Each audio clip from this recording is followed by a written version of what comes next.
same like Fnatic on the safe lane. Some Arc Wardens here and there. Fnatic, Riki, carry. It's going to be a very interesting first game. Yeah, I think once you have a little bit of downtime from the group stage, it's when your team really solidifies what style you want to play over the main event. I think Fnatic, I was looking at their games, and usually what tells me a lot about how a team plays is their carry picks.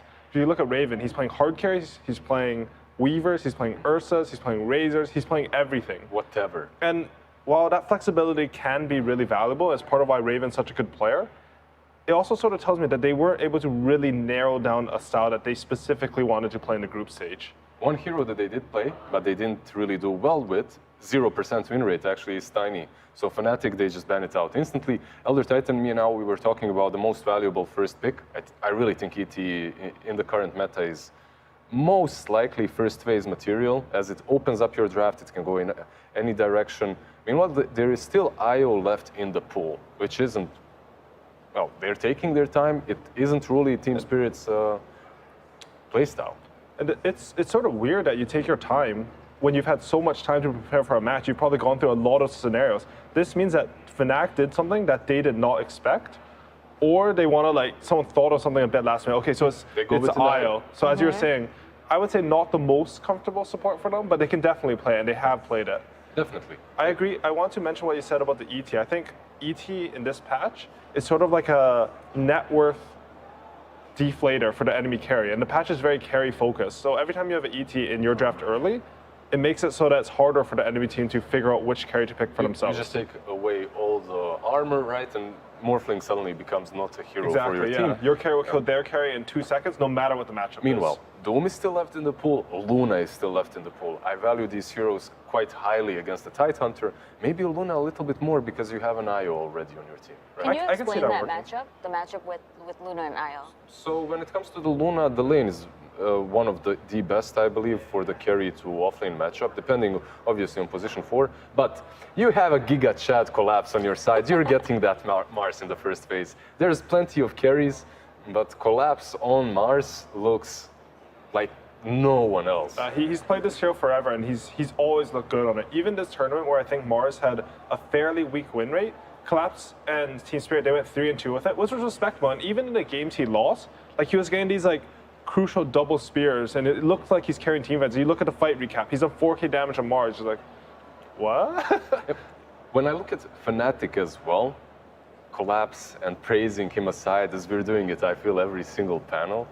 If I wanted to pick for them Nature's Prophet, Clockwork, and any sort of a spirit for your mid laner, and you're happy, you're satisfied, right? That's how I see Fnatic. Then off of that, you can build into whatever, because as I always stated, Raven plays anything. He even played that Riki on that position of 1 role. Yeah, merging with the crowd a bit. Yeah. I was actually a bit surprised that Spirit, they didn't go for the Storm Spirit. I feel like IO into Storm Spirit has been a fairly common opener, especially when you know that, I mean, Fnatic, they can play the Fury on other roles than 4, but most likely, it looks so good. Yeah. Sort of like a Jab signature that it's going to be on him. I think Jabs in particular, I think he's ranked 4 on leaderboards right now. Like the guy who's called like IDC MMR, I play for fun, that's Jabs. He's playing support in pubs, and he's ranked 4. He's higher than any carry player in the world in MMR. And he was the only one at the interview that said that it wasn't him. Yeah. It was a team. No, he's crazy. As far as like support's individual skill goes, I think Jabs is up there. On top of that, on the other side of Team Spirit, I think you have Yatoro, who is the highest rated carry player in terms of MMR. Like the top 3, Quinn, GPK, nothing to say, dirty mid players, you know, abusing a little bit of MMR. He's actually playing carry and still winning MMR. No, he's still keeping carry. He's one of the players I love playing with the most, actually. He'll pick some Faceless Void. He'll like, hey, you think you're about to TV mid? And he's nice, right? He's very nice. He's so pleasant to play with. It's unbelievable for a carry player in pubs. It's something different, definitely. I can see Team Spirit, they're sort of vaunted as like big fan favorites in the Eastern European community because their team chemistry and even their personalities is just so pleasant. They're just friendly. Can I ask you a question? So there are some really standard bans here, like Monkey King Weaver, even Bane, who had a very good showing in the last series. But why Winter Wyvern? So Winter Wyvern right here, when I look at it, is kind of strong versus IO. It's one of those heroes that can deal with relocates. I don't value it as highly, so it is a question mark a little bit for me too. Specifically, I would question the Bane even higher because it's a hero that has been first banned at the Dota Pit tournament recently, in the first phase that is, but has fallen off for everyone else but Team Spirit. They value this hero very highly, and I think perhaps their own biases came into this ban. I guess perhaps we'll see.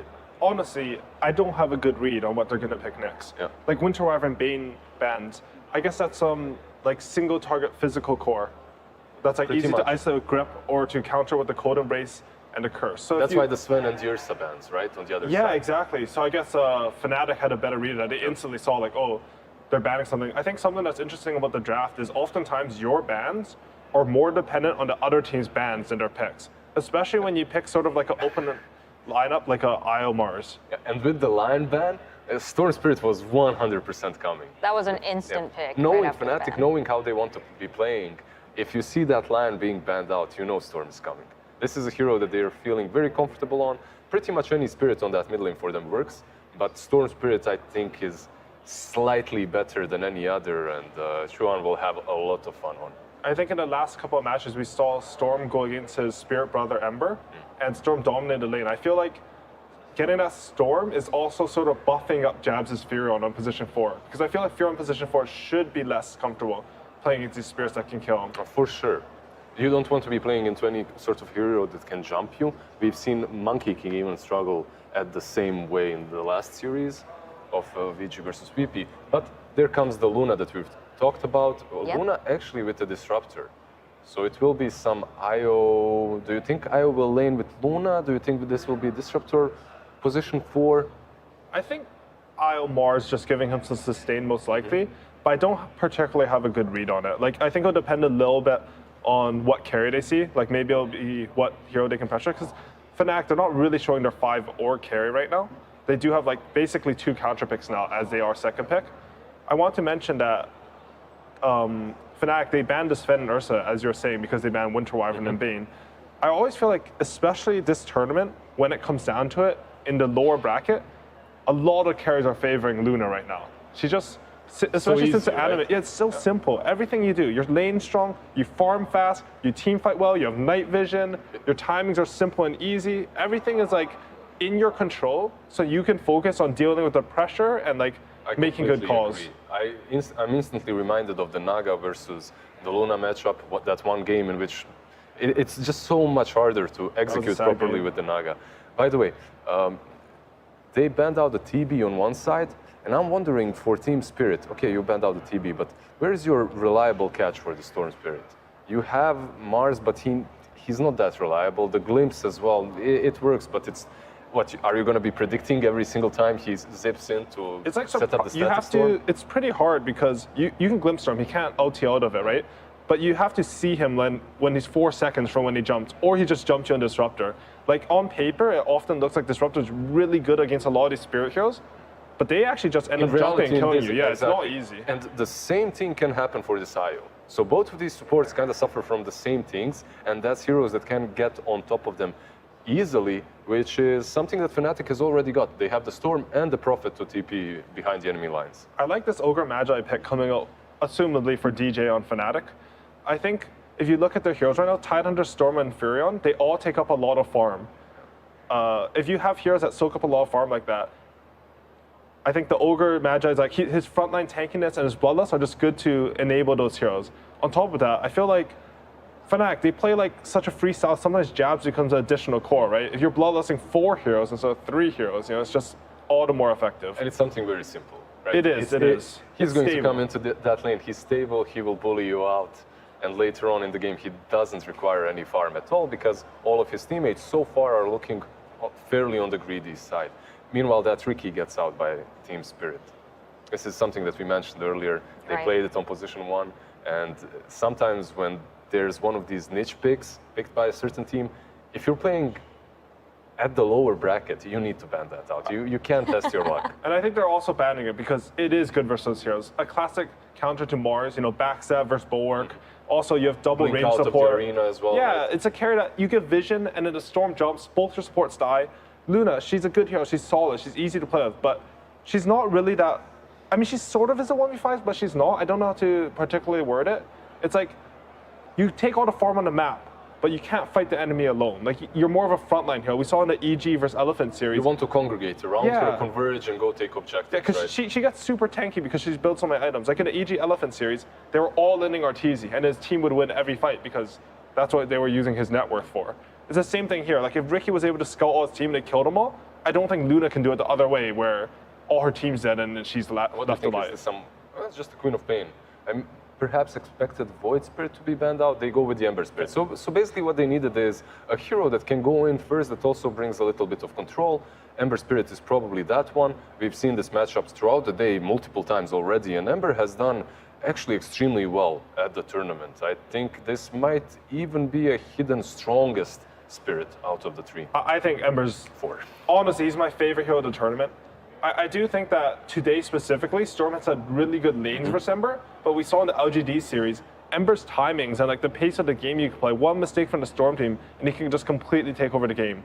On the other hand, in the VP series, like GPK, that was a rough laning phase into some rough Ember gameplay, right? I really don't know what happened in that GPK's matchup. rank 1 for a GPK reason, just right? owned. Yeah. The time is going down, though. Who is their last pick? It's Morphling. Morphling. Is I that a good predicted pick? that.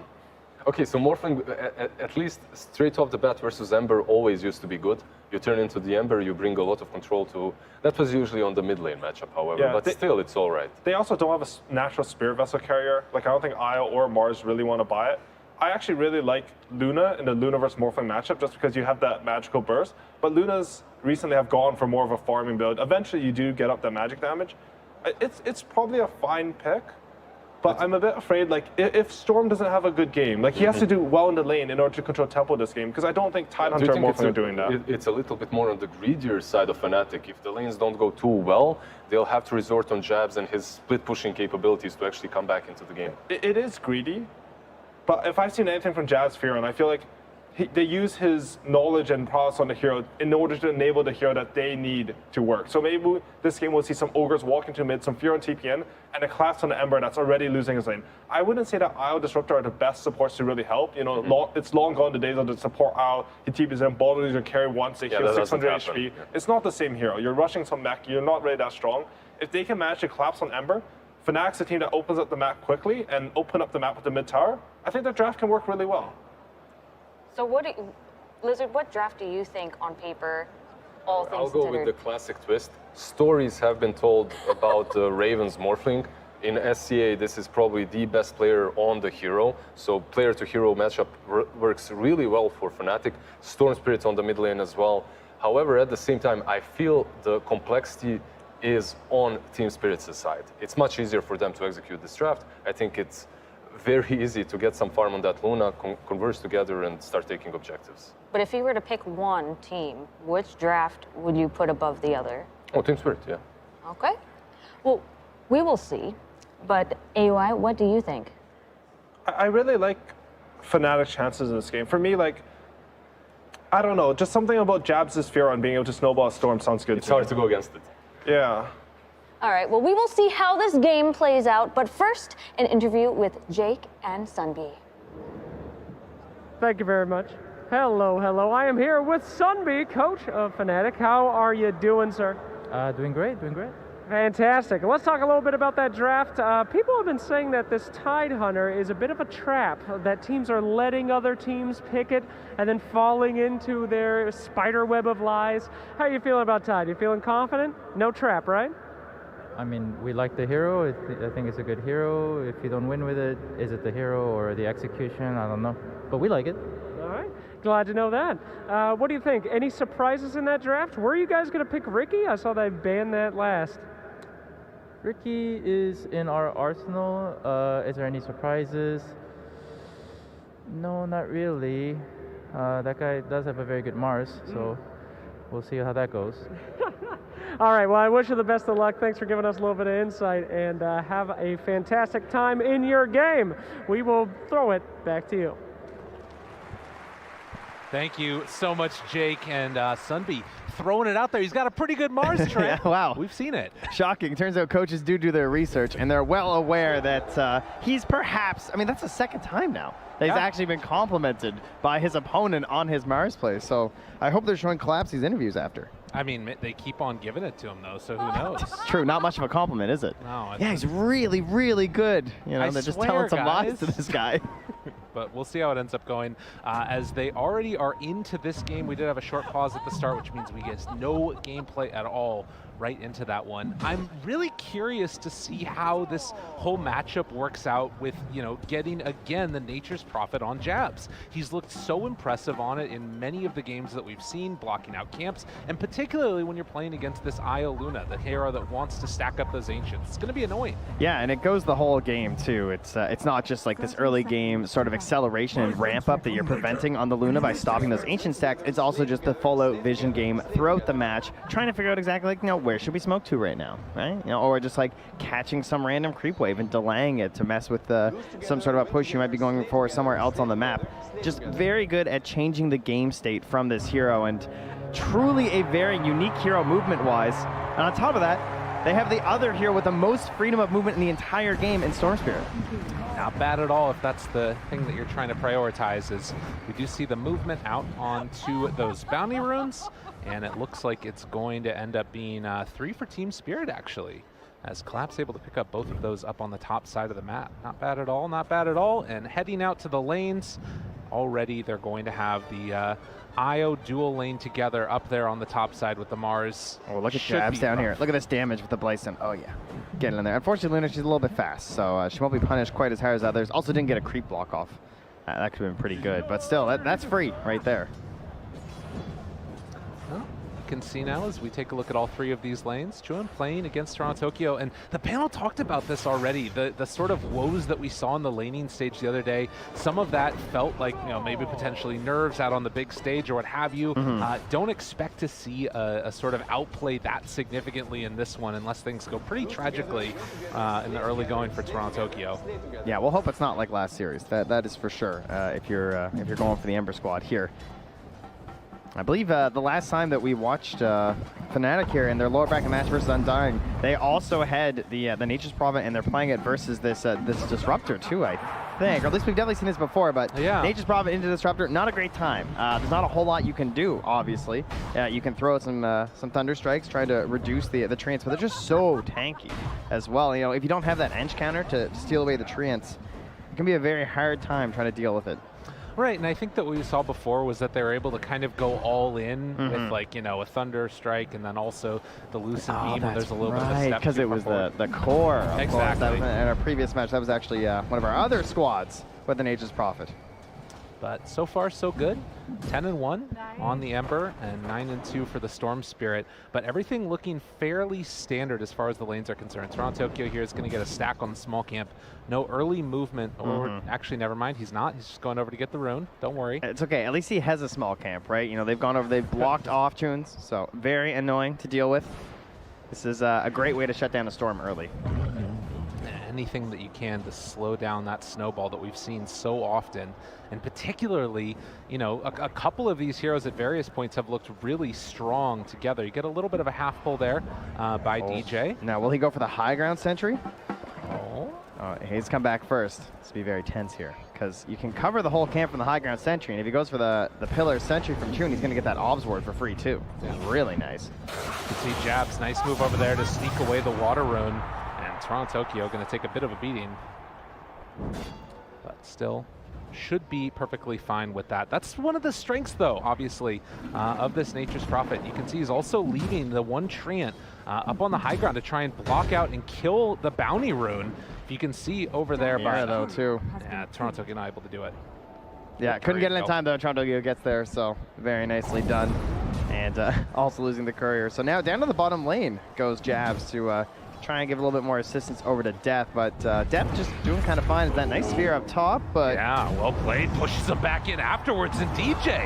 That's going to be first blood drawn by Mira. Not bad at all. Yeah, he's pretty good on Mars. Yeah, it turns out. Very tough lane for an Ogre, obviously. A pretty big target, this Ogre Magi, as he sort of waddles around, but you're hoping to essentially win the war of attrition when you play Ogre in lane, and going into an IO and a pretty tanky hero in the Mars can be a bit difficult, especially because Mars tends to rely on like mana issues and should have a little bit more to spam with the help of Mira. True. As we see Toronto Tokyo force back a little bit, Jun holding on to that mid lane. And yeah, the empty bottles for both of them will be another water rune that spawns, but not sure. Ember is actually going to have to walk all the way back home. So definitely a good start here for the Storm Spirit. Chaps is just so annoying too. Oh, absolutely. It's just what he does, man. Oh, don't watch that. Only the one jury. That's fine. Okay, 50% accuracy, for now at least. So can he actually get a courier snipe here as he's going to walk up towards the top spot? Oh, that would be the Soul Ring kill too. That would have been so bad, actually. Wow, just a little bit late, but will still be able to find the kill on the courier, and now going to try and get a little bit fresh up top. Get some help onto this lane. If he's not careful though, Collapse could maybe just turn onto both of them. You can see. I feel like they need this tri-lane right now because Soul Ring IO with this Mars feels very frightening. There's just so much spam. Yeah.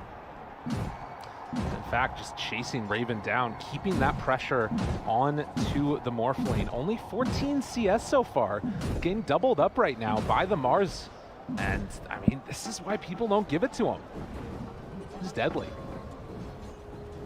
DJ gonna get zoned out also. And yeah, this top lane is just a little bit of a bully session that we got coming here from Team Spirit. They were at least able to get this pull off, which Collapse is now afterwards gonna kill off these large camp as well. But it gives a little bit of free time to Raven. Down bottom, jabs. Gets turned on by Miposhka, but they put it right back onto him with the gush and the anchor smash. Able to get the kill onto jabs. Well played. So far, so good for Spirit. Doing very well out of the laning stage. And I mean, even Ember, who's, you know, the one that's sort of being bullied a little bit here, is not having a terrible time. Yeah, the best part is I feel like they're just sort of holding the line and then punishing when there's actual aggression coming out, like getting that first spear back towards the tier 1 tower top, and then there, when they're trying to bully onto the disruptor, you manage to turn that back around for the kill on the jabs. Big move in now. And they turn it once more. Level 6 is off the mark. They don't have it for Toronto Tokyo, and so he's going to get chased down. But Mira comes in at the last second, able to save his life. And the healing salve going means Toronto Tokyo will live through all that.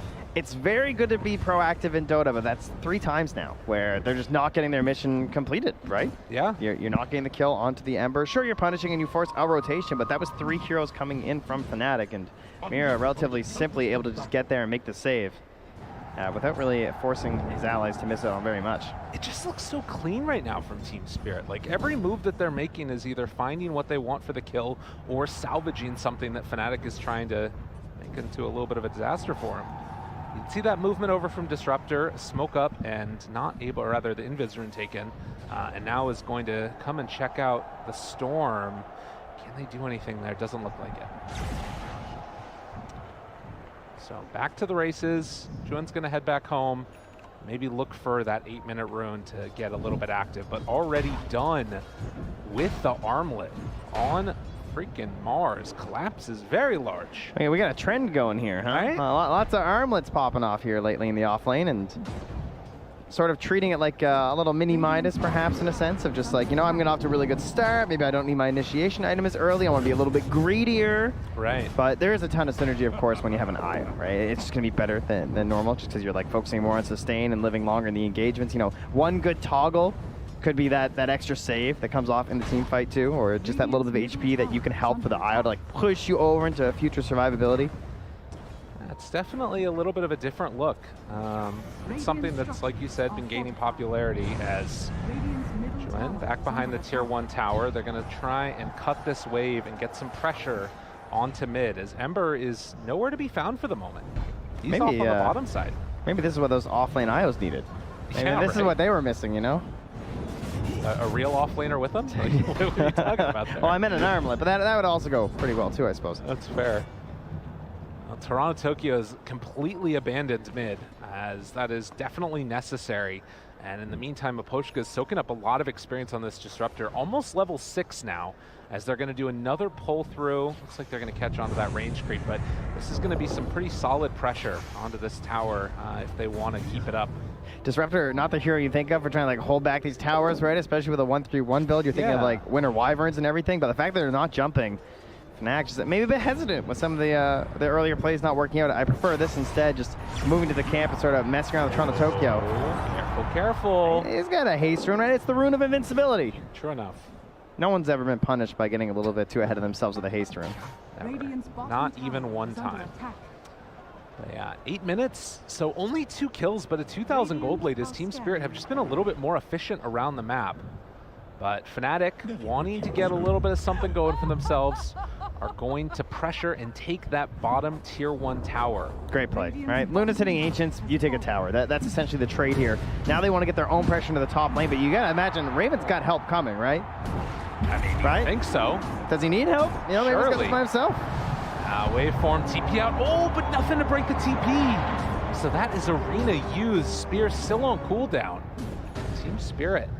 I love the confidence from his supports. I mean, DJ just sitting down there. TDP's probably, you need help him there? No, I'm okay. And instead, it's Death that comes in. So the Tidehunter is going to be a big old watermelon right in front of him and say, come and deal with me. You can't. Yeah, perfect swap up here of the lanes for Fnatic. Things looking better. You know, still though, Team Spirit holding the lead despite being down a tower. They don't look too shook quite yet. You got to imagine that Collapse would love to get himself a kill here on this Mars once that arena's back up. And it's going to be a DD. Toronto Tokyo able to get that one a little bit quicker on the fingers. That is a kill rune if things break right for Team Spirit. Well, you gotta imagine Death would love to try and go for a play. Like, he's a Storm Spirit and a Nature's Prophet. You would think that you could try and go for a kill onto Mira, right? They have this Ob sitting on top of them. They spot the fact they're just sort of lurking nearby. Feels like a prime opportunity, but at the same time, you know, Jabs is hitting Wave's bottom. We've got Raven hitting Ancients, and Druin's going back to the base scraps of mana, so we'll see if that's the play. It looks like he actually wants to go outpost and then come mid, perhaps. Interesting. Yeah, I mean, it still feels like the lead is growing DJ. in spite of that, but yeah, they're going to get a little deep, and that's going to be a quick and easy punish there for Team Spirit as they run down the Ogre, find themselves another kill. Hey, he's taunting away, you know? Yeah, he's happy about it. He saw what was coming, gives a little laugh, like, yeah, all right, space for my team.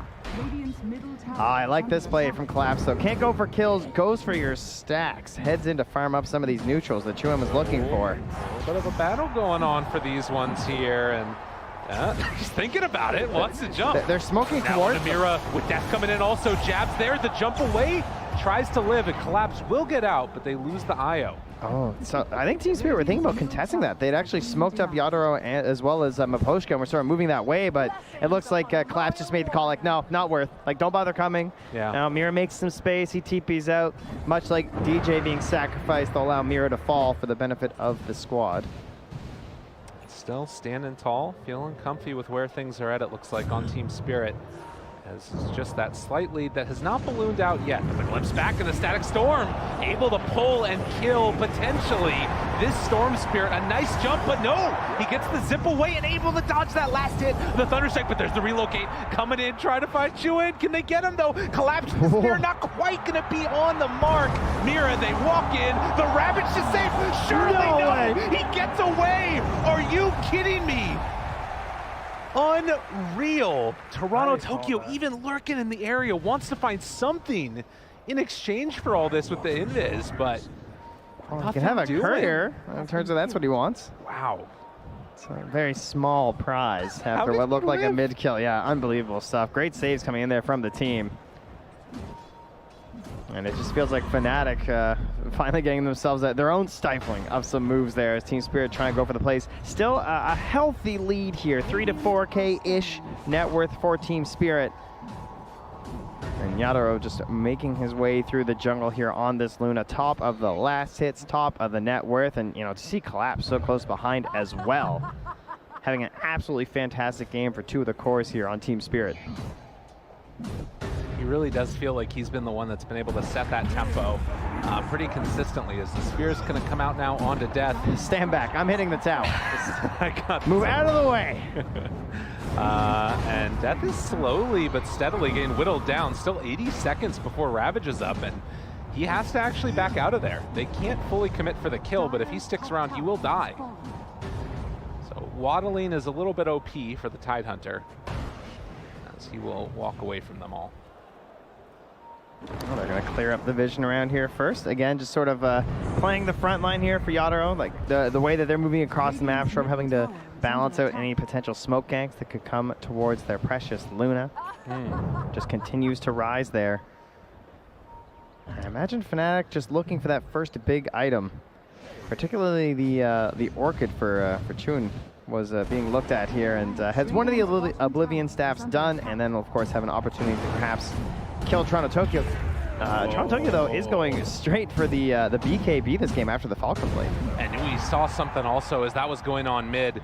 Jabs was able to sneak in one little treant that Yatoro killed, but it blocked the Ancients before that ended up happening. So classic Jabs. I mean, he keeps on putting in, just like they ran one treant in there, and now Yatoro's farming in a little bit of a more dangerous position. But a nice play to do that economic damage where you can on Jabs. That's right. I mean, that was the main punish that we saw in the best game that Jabs had on the Nature's Prophet when he was blocking out the Ancients constantly. I believe it was a Sven, but just kept being forced into the top lane and having to farm up there. And, how about farming down here? He just gets out. See ya. Wow, no pull or no nothing. I'm not sure what it was, but they were able to get away on Toronto Tokyo. Now, looking for some counterplay. Jabs been very annoying to play against. Has no TP scroll, also just TP'd up here, so. And again, sending in those treants to block out the Ancients. He's going to do it again to him. So the economic damage that this does and denying the bounty rune. I love it. I mean, this is just what's Meanwhile, so annoying they're about under vision Zero. as well in their jungle. Looking for the jump right away onto Collapse. Death afterwards with the Ravage. Going to catch him. Kill him, maybe, possibly. Mira? Yeah, they got him. And Mira falls to boot. Fnatic making the moves. Yeah, couldn't find the relocate there. Too many heroes around. I wasn't confident they'd be able to succeed in it. Excellent punish there. Staying back onto the tower from Jabs and then having that very defensive vision. Sort of knowing, I think, that Team Spirit want to play in this area, right? Because you're forcing them out of their triangle. You're not allowing Yatoro to be in there, so he's going to have to play further up on the map on the Luna, which means you have to play further up as his allies to help protect that Luna. And you know that this Mars wants kills. You know he's bloodthirsty. And look again who it is. I'm so glad this is happening on the main stage, because in group stage, I felt like I was going insane watching this. Look at this. It's unbelievably annoying. And nobody, I mean, this is the thing, right? You try and play Dota to be so efficient, which means that nobody's supposed to be there as the camps are spawning, because they're supposed to be farming somewhere else. And then you show up and it's like, oh no, the gold's gone. What the hell else are we supposed to do?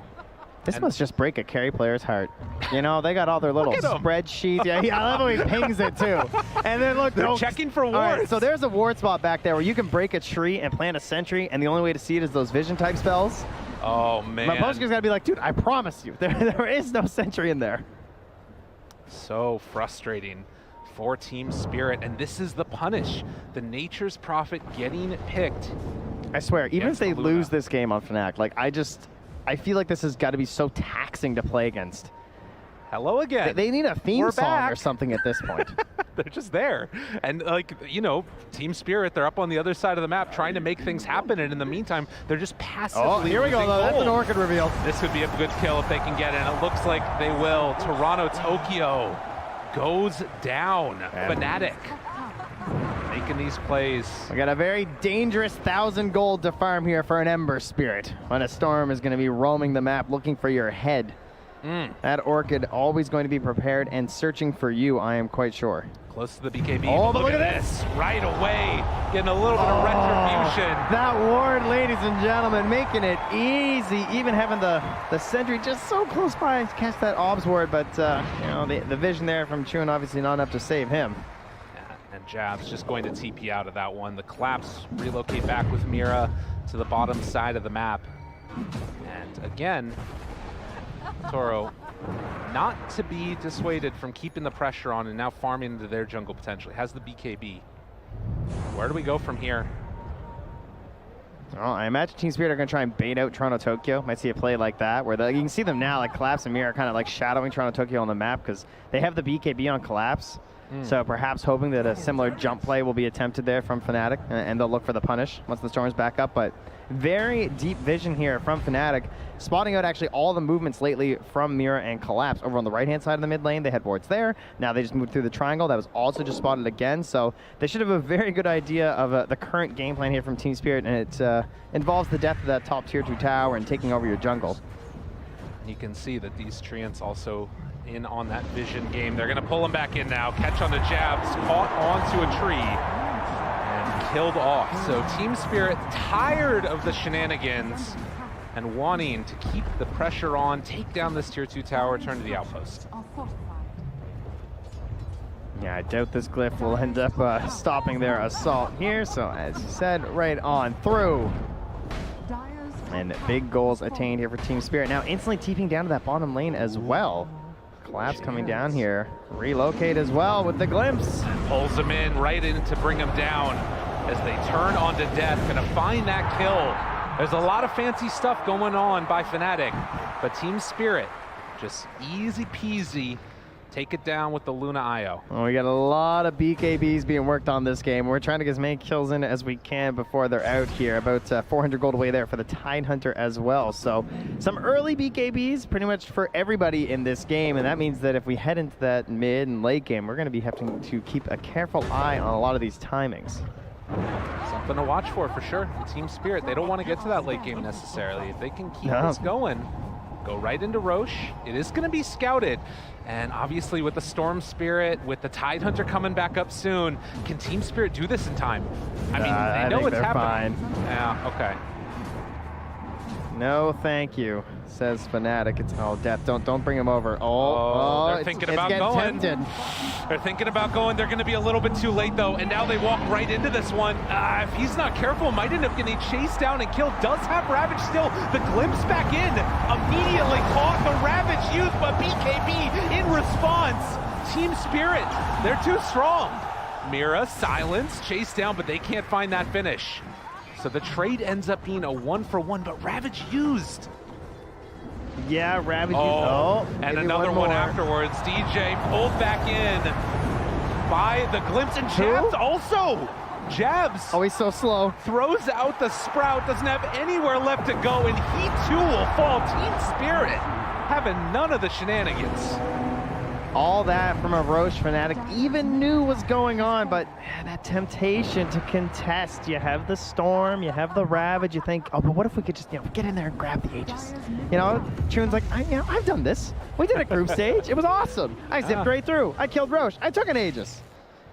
Not so much this time. Unfortunately, wasn't there in time to be able to go for that steal.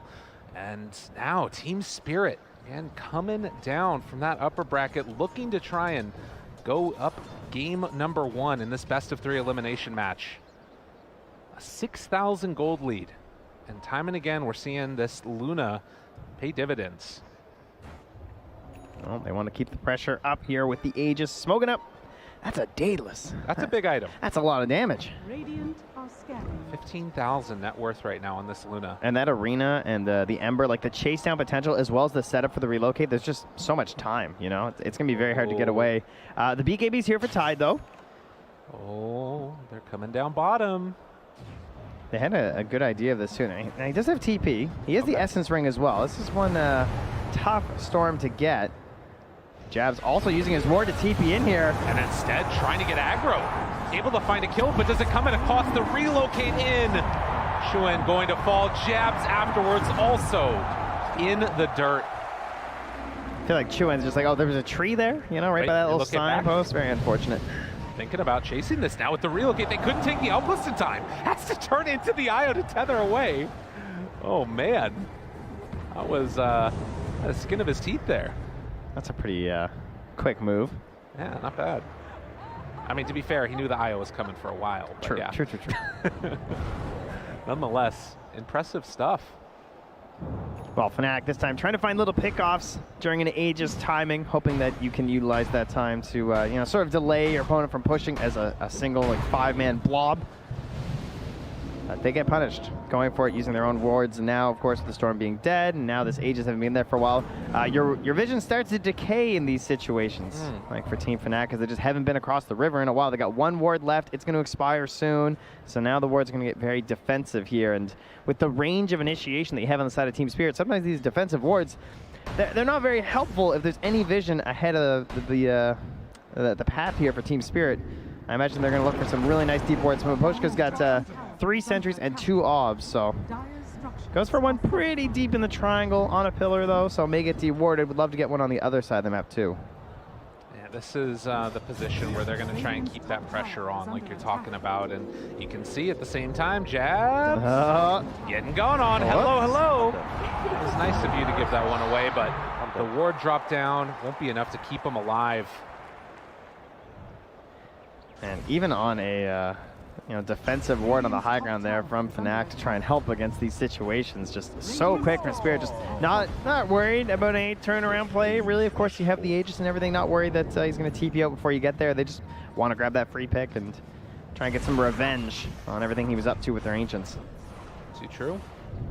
8,000 gold lead now. Fnatic have done a good job of being able to dodge some of these fights, but again, Toronto Tokyo just recognizing danger, zips out of there the last second. So Fnatic still dropping down bit by bit in net worth, but it is not necessarily the end of the world for them. They're finding very small trades across the map, and they are moving into these BKBs. And we had several games now at TI where the BKBs really turn things around, but this one's not free. Looking for it, jump, but saved immediately. Collapse, now turns onto the Storm, takes them down, no buyback, 50 seconds, and just like this, the game is blown completely open. Fnatic, they've got to defend without their Storm. Another 40 seconds, Itoro keeping himself alive as they take down another DJ to fall. Has to buy back on the Ogre, and as you look, just hero after hero keeps on dying from Fnatic. Jabs is going to drop, they keep on turning on to more. Toronto Tokyo, this is an absolute slaughter as they find a boat, triple kill for Collapse. Somebody make it stop. GG, they're done. They just let it go. 25 minutes, Team Spirit. Right through this game, right through those BKBs. They spent the whole game building BKBs. They didn't even get to use them. Unbelievable. That was one of the most dominant handlings that we've seen so far. And in the lower bracket, Team Spirit looking like a team to watch out for. And Fnatic, on the other hand, I feel like you're just going to need to go back to the drawing board a little bit here and see where they go from this point forward. But first game going to Team Spirit. Well, that's a pretty tough loss here for Fnatic. I feel like there are a lot of good signs, right? We talk about like the nuisance of jabs and the way he's able to just like move these trains around and everything. But at a certain point, you obviously need to succeed on some of your plays, and that was a pretty common theme where Team Spirit were like sort of turning around a lot of the earlier attempts there from Fnatic, and then into the mid game, very aggressive map movements there from Team Spirit as they just sort of swept on in there and captured all your resources.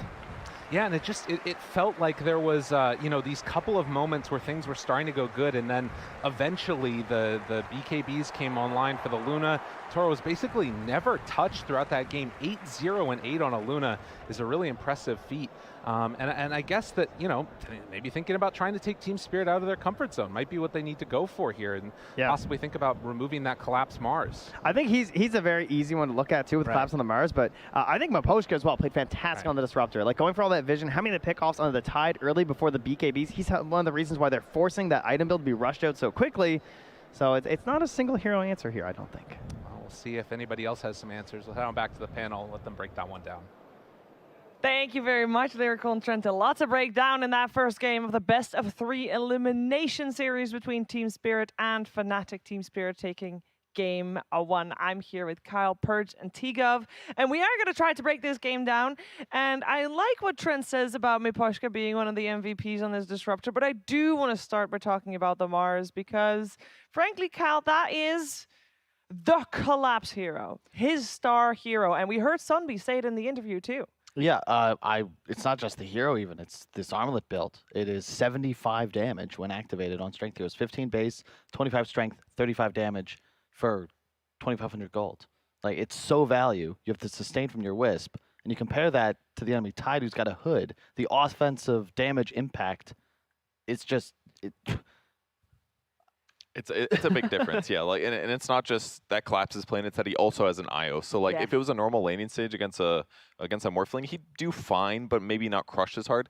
But you could really tell that he's experienced playing the combo. Miro plays IO in pubs very often, so his like comfortableness, just like going through clearing triple stack, like going from camp to camp, like he was ready for that. Yeah, and for me, it's the fact that Spirit, this is something that IG actually run at the tail end of the group stage. They beat OG with JT on the Mars, with the IO, exact same build with the Armlet, and Collapse 6 days ago, he also played IO Mars, but did not do the Armlet build. So this is one of those things where a team at TI is still looking at everyone else, still understanding and kind of crunching the numbers, because 6 days ago, Collapse would have not done this build. But today, because JT done it, and he's seen, wow, that's really good. Yeah. They improved it, they optimized it. Like you mentioned, farming the jungle, going in front. Like he had, I think it was 514 GPM at 18 minutes.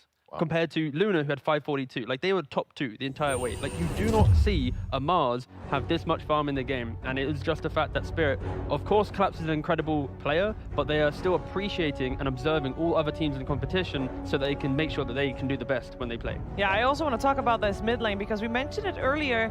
Toronto, Tokyo, and Chuen, they have had their ups and downs during the group stages, and both of these, of course, first timers here on the main stage. Purge, how did you feel like that matchup played out the way you were expecting it to?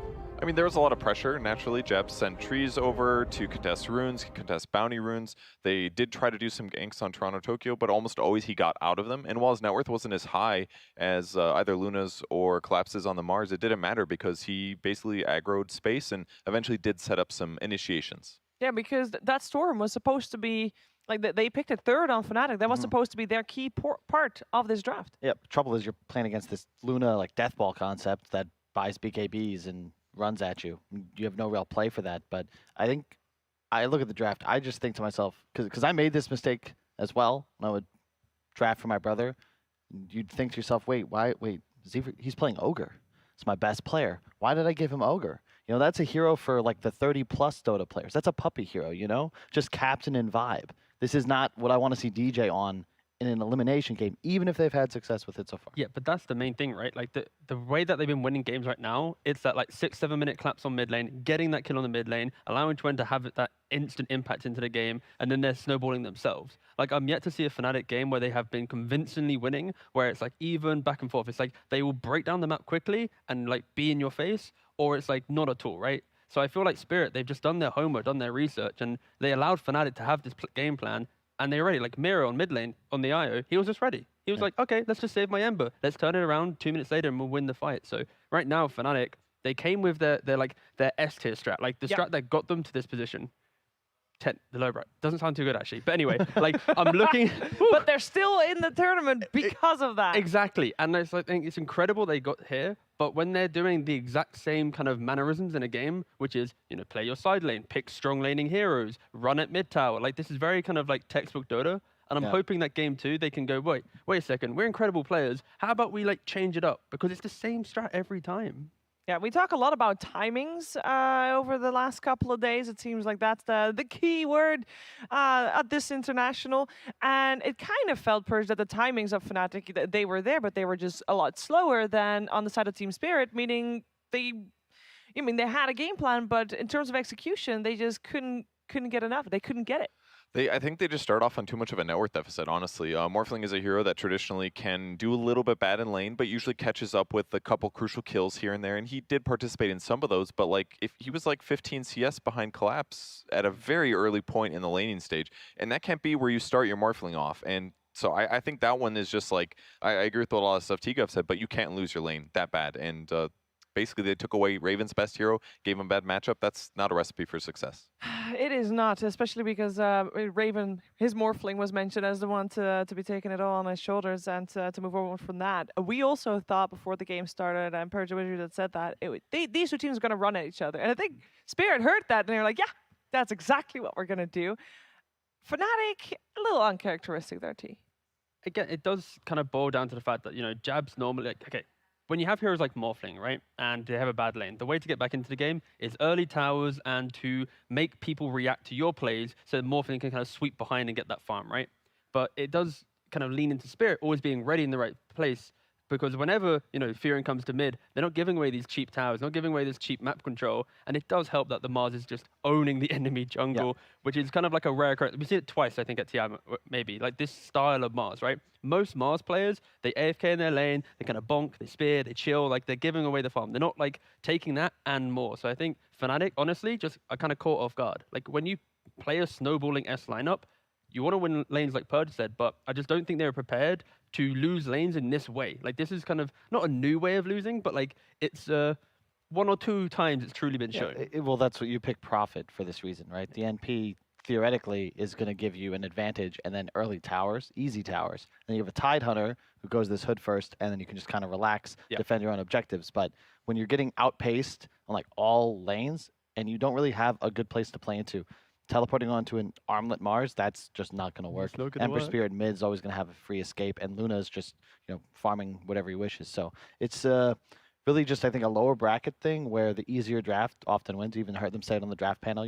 The complexity was much easier in the case of Spirit's game plan because you just kind of chill. Like you farm. You saw them die in enemy jungle to that Ravage, like all the ultimates and the Iomars die, but it's like, okay, cool. Like, that feels 2 minutes good, no Ravage, like that's fine. You're wearing your jungle. With that said, though, Spirit still got some really crucial pickoffs. They got that Storm kill on the top lane with that ward vision. They had better night vision as well with Luna. There was the Tide relocate that they did near the large camp on their side of the map. Like it just felt like they were pressuring everywhere. They even took the tier 2 tower before they even attempted Roshan, and they got it fast. It was just like they were clearly ahead of Fnatic in this game at all stages. Well, that's like a textbook type of way of playing the game out from once you won the laning stage, right? Then it comes to high ground defense, and I always thought high ground defense is where the comebacks happen. That's where we see, in this case, the Tide Hunter getting the big Ravage, the Storm getting the big jump. Why couldn't they set up this big high ground defense team? Why wasn't that a possibility for them? Because Fnatic's heroes are all about kind of pushing forward and poking, Like they can only defend the high ground if Morphling has maybe Manta, BKB, Skadi +1, his damage output won't really be there. They've got a lot of like annoyance and kind of control to some degree, but they're not killing things. And it also does help that Luna, Ember, and Mars are like 24 minutes, have BKB. So if they want to occupy, the dire high ground, they just have to go up there, go all golden, and they're going to pretty much win any fight. And that's the big spear. The next time it's just like too many items deep. Yeah, exactly. It's just so greedy, and Spirit are recognizing this. Like, they also got way more value out of their first item. Armlet is just, I think, the most busted item right now because it also has the build-up component of Helm of Iron Will. So for like an extra 100 gold, you get free armor and slightly less regen. So your lane is really strong. Armlet makes you just, it's more than a relic worth of damage. You're an Ember Spirit, like early BKB. What did the initial round of items for Fnatic really help them with? And it was like a really rare case where Armlet actually allows your offlaner to out-damage a Morphling carry. Normally it's like he has this 20-30 damage advantage, but then they're just running at him. They're sitting there attacking a Morphling, drop the ulti when he waveform out and TP'd out. Like the pressure was insane that they got from the extra damage. Well, it is time to shift our focus a little bit. Of course, that was just game one. This is a best of 3, and we're going to see if Fnatic can bounce back and force out that third game in the best of 3 series. Both teams are ready to take their seats again in the pods on the main stage. And for Team Spirit, we are going to hear more from them right now because earlier, Casey was able to sit down with the captain. Team Spirit had a season of mixed results, missing out on the Singapore Major in March, but snagging 7th, 8th place in June's Anna Major. Lacking the points needed to secure a spot in the biggest Dota tournament of the year, they dominated in the Eastern European qualifiers to punch their ticket to TI10. All-CR got together with Miposhka right after the team qualified and started by getting his take on the season as a whole. Как вы перед собой, как перед составом, какие ставили цели, чего хотели добиться и насколько успешно все получилось? Короче, когда мы еще узнали про формат, какой вообще он будет, как проходить этот сезон, мы поняли почти сразу, что каждый матч очень важен, потому что очков довольно много и на лиге, и, соответственно, как можно лучше нужно цепляться за каждый матч, чтобы выиграть, и, соответственно, больше шансов иметь на то, чтобы там вообще получить прямой инвайт. But receiving that direct invite to TI proved out of reach over the course of an inconsistent season. They managed to qualify for the Anna Major in June, but as it approached, Miposhka says they struggled in their scrims. Вообще, Там у нас сразу не задалось все. Мы там начали тоже КВшки играть, начали все вообще проигрывать без шансов. Ничего толком не получалось. Там какие-то игры вообще в сухую, какие-то пытались бороться, но все равно проигрывали. И чувствовалось, что, что-то немного идет не так. Короче, уже вот за день перед игрой с ЕГЭ мы тоже сыграли КВшки, и было все более-менее. И когда мы выиграли у ЕГЭ первую, я думаю, это вообще стало для нас каким-то бустом, что ли, назовем это так. И вот с этого все вообще пошло довольно интересным образом, начало складываться. То есть именно та победа над ЕГЭ вас зарядила и веру, да, немного дала? Да, мы поверили в себя, как-то чуть больше, поверили в своих каких-то героев, как-то начали меньше сомневаться, я бы даже сказал, наверное. Да и в целом это как-то просто изменило ход игр, которые у нас потом были. Team Spirit is now focused forward on playing the International, and though it will be the first for most of the team, Miposhka's experience at TI10 with Team Empire means he knows just how different that stage feels. Вот что вот с этого International ты для себя запомнил? Да, самые крутые воспоминания, это, наверное, просто вот после победы над Evil Genius, когда там выходишь с кабинки, там все орут, кричат, это еще те самые ланы со зрителями, вот, и ты это начинаешь впитывать вот всю эту мощь зала, энергию, и как-то вот, просто себя, не знаю, превосходно чувствуешь, просто какой-то, как король какой-то выходишь, и это просто, не знаю, вот это самое замечательное чувство, наверное, когда ты выигрываешь и выходишь на сцену и чувствуешь поддержку зала. Вот. Это, наверное, самое офигенное чувство. Yeah, that run that Miposhka had with Team Empire at that TI was definitely a little magical. They were playing with Resolution, who was standing in for one of the players that wasn't able to make it, and they made it pretty deep as well. And I asked Resolution, because that was Miposhka's first TI, and I asked Resolution, like, what was it like playing with this guy? Like, how was he in the booths? And he described Miposhka as the perfect support player, like both obviously in game, but also very much so outside the game. He's your friend. He's reliable. You know he's got your back, T. That's so important. Yeah, I mean, it's kind of instrumental in any modern day Dota team now, where you kind of need to, you don't, like, playing Dota it is a job, but like you can't treat it like a job, right? You need to be able to disconnect from the game and talk about your problems, or even just, have a laugh with them, because when things do go wrong at an event, it's like, it's so critical that you have that kind of, that pact there ready to lean on. You got to be chill. And Miposhka, I mean, we've talked with him all year long during the DPC. Like, he's kind of just been the same guy, whether they were succeeding, winning, losing, what have you. He's just always solid. And it's fun because he was, I think, underrated by the scene for a while. After that TI7 run, you'd see him like kind of popping up on teams here or there, but he wasn't put in the same category of captains with people like Solo or FNG. He was always like that tier 2 guy. And I really just don't think that that's truly the case. It really is. And let's focus also a little bit more on Fnatic, because we're talking about a game 2 in a best of 3 elimination, and it is Fnatic that just lost game 1. So they have to step it up. They have to adjust. Purge, quick words. What do they need to change in this game 2? They have to stabilize the lane for Raven. It's really important. Yeah. All right. Can they do it? Can they force out that third game of this best of 3? We're gonna find out.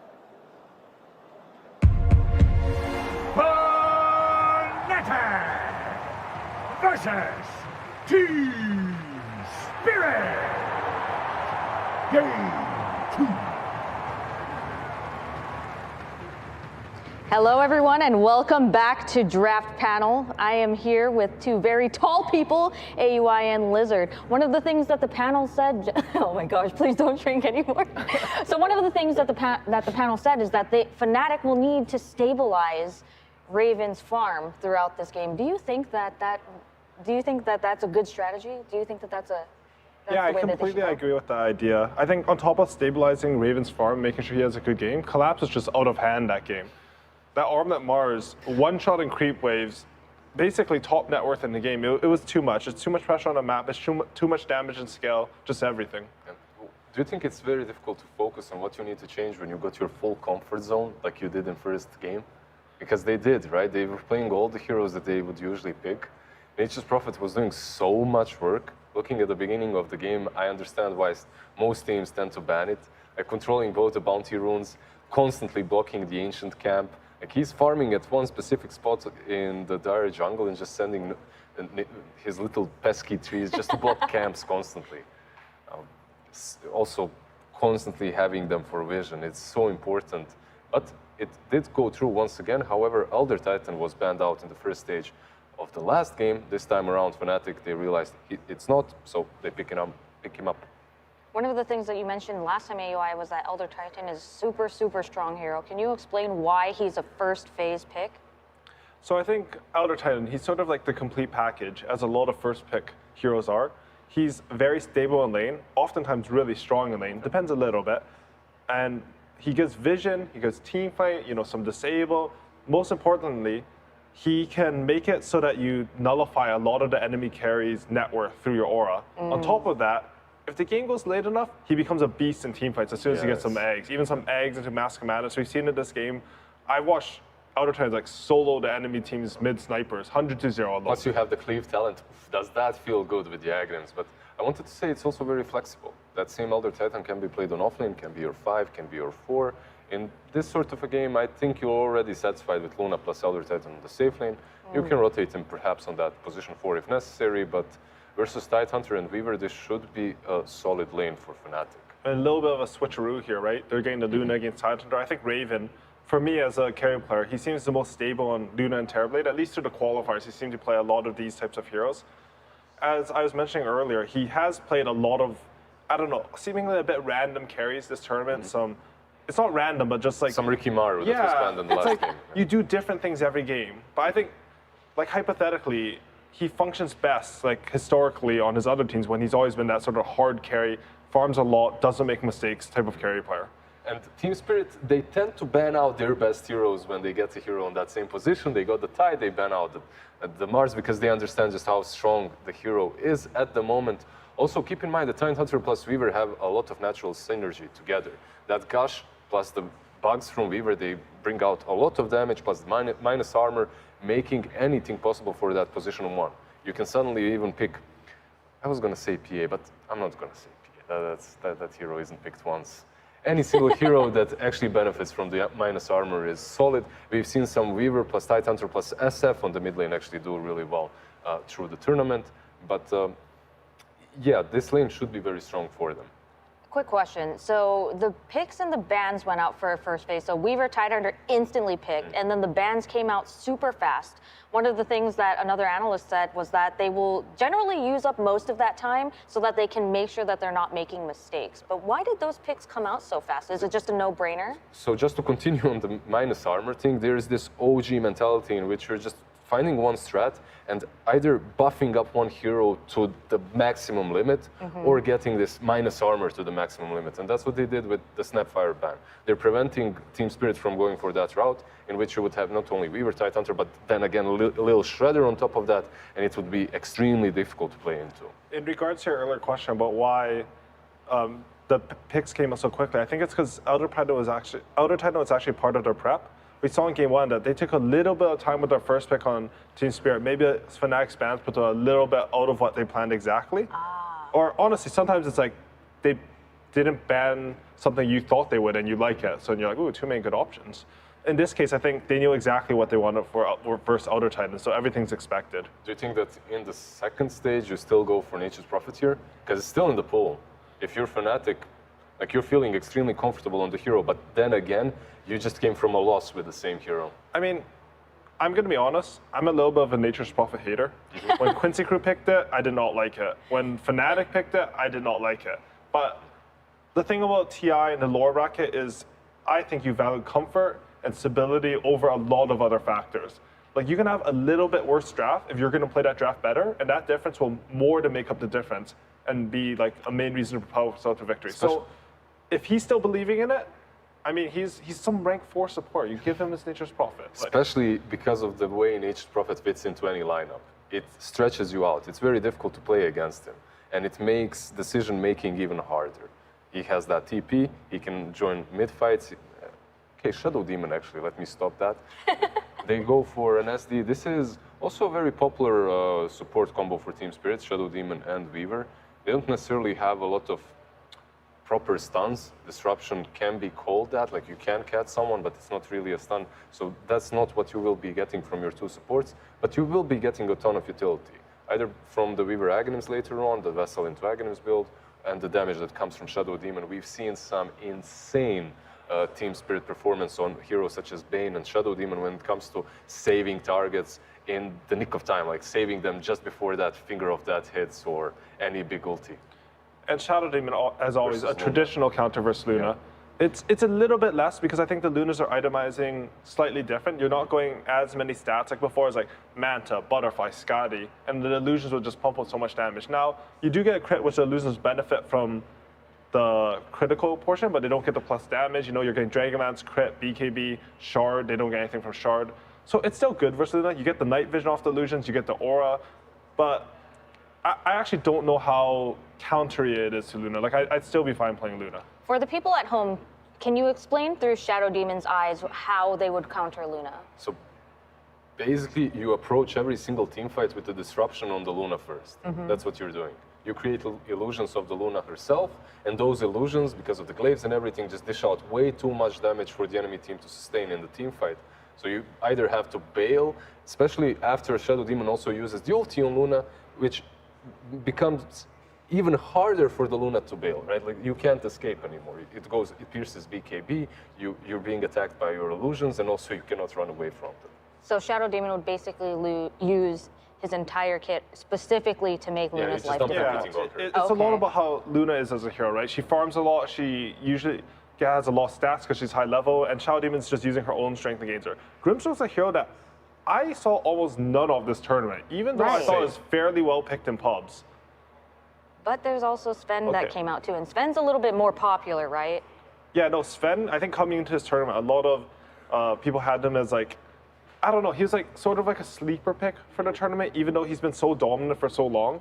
Because he got nerfed a bit, and people are like, Sven, and the stack nerfs, right? And the stack nerfs and everything, but I still think this hero's really strong. The other thing about Shadow Demon that I really like is when I Demonic Purge on, I want a physical burst damage hero in order to deal with that, because they'll BKB, but they'll still be slowed.